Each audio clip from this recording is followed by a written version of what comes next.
Welcome back mga kabayan, nagbabalik po muli ang inyong lingkod upang magbigay sa inyo ng mga bago at nagbabagang mga balita.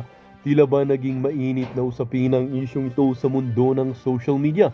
Mainit na usapin ngayon sa Kamara ang aligasyon na ibinato ni Congressman Rodante Marcoleta laban sa mga matataas na opisyal ng bansa. Sa isang pinakahuling privilege speech, hindi na nagpatumpik-tumpik pa si Marcoleta at diretsahang binanggit ang pangalan ni now si Speaker Tambaluslos, Pangulong Kuting at First Lady Lizatanas Mags.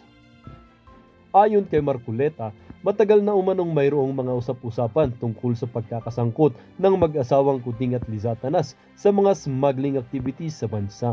Binanggit niya ang ilang mga ebidensya at testimonya na ani ay nagpapatibay sa kanyang mga aligasyon.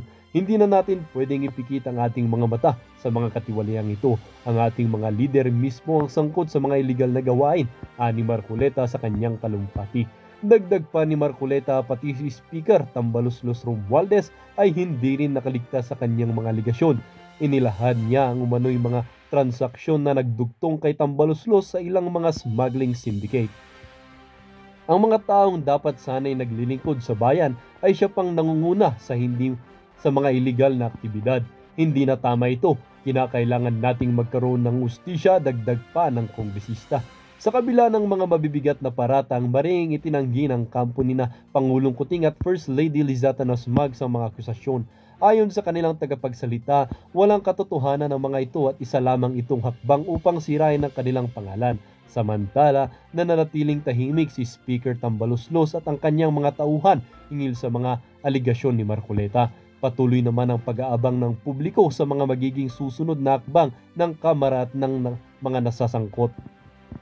Sa mga susunod na araw, inaasahan ang mas matinding pag-iimbestiga at paglabas ng karagdagang impormasyon tungkol sa isyong ito. Tila ba walang kawala ang lahat habang patuloy na naglalabasan ang mga bagong detalye ukol sa aligasyon ng katiwalian sa pinakamataas na hanay ng pamahalaan.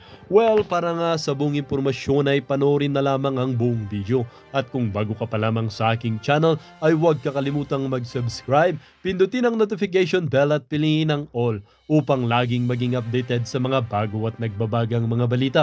At sa mga solid viewers naman natin dyan, maraming salamat naman po sa patuloy na pagtangkilik sa ating channel. Tuloy-tuloy lang po ang laban para sa katotohanan at